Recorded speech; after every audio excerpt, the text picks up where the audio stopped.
Imagine you are an 18-year-old boy named Jorge da Costa Alves. It's August 20th, 1966. The sun is beating down on the hills of Niterói, Brazil. You're doing what any teenager in the 60s would do on a Saturday. You're flying a kite on the slopes of Vintem Hill. The wind catches the paper wings of your kite and it dives into a thicket of shrubs.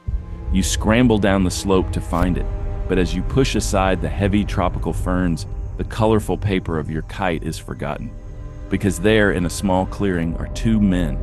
They are lying perfectly flat on their backs. They aren't moving. They aren't breathing.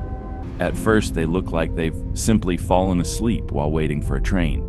They are dressed in expensive, sharp black suits. But over those suits, they are wearing heavy, stiff, waterproof raincoats, even though there hasn't been a drop of rain in days. But it's when you look at their faces that the screaming starts. Over their eyes are two crudely cut pieces of heavy lead. They look like sunglasses with no lenses, solid gray metallic slabs. No eyes, no expression, just two men in suits wearing raincoats, blinded by lead, waiting for something that never came. Or perhaps something that did.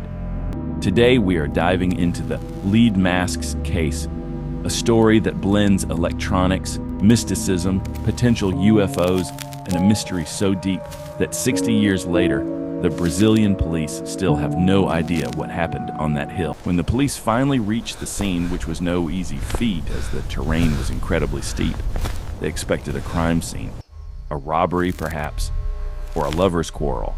But what they found defied every standard police manual. The victims were identified as Manuel Pereira de Cruz and Miguel Jose Viana. They were electronic technicians from a town called Campos, nearly 200 miles away. These weren't men who believed in ghosts or fairy tales. They were men of wires, solar, and radio frequencies. Beside the bodies, the police found a bizarre collection of items: an empty water bottle, two towels neatly folded, and a small orange notebook. When the lead investigator opened that notebook, he didn't find a suicide note. He found a set of instructions. It looked like a recipe for a ritual. The note read, and I quote, 1630, be at the agreed place. 1830, swallow capsules. After effect, protect metals, wait for mass signal. Let that sink in. Protect metals. Wait for mask signal. The police were baffled. What signal? Why protect metals? And what were the capsules? They turned to the autopsy for answers, expecting to find the men had been poisoned. But here is the first major roadblock in this case. The coroner's office in Niterói was overwhelmed. The bodies sat for days before the autopsy began. By the time the doctors opened them up, the internal organs were too decomposed to find any trace of toxins.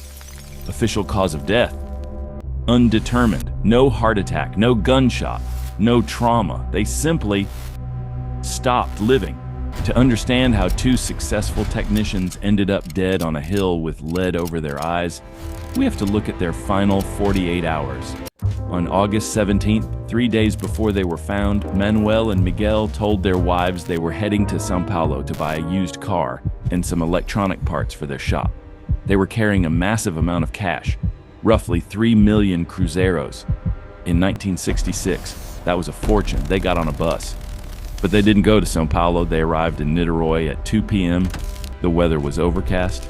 They went to a local shop and bought 2 identical waterproof raincoats.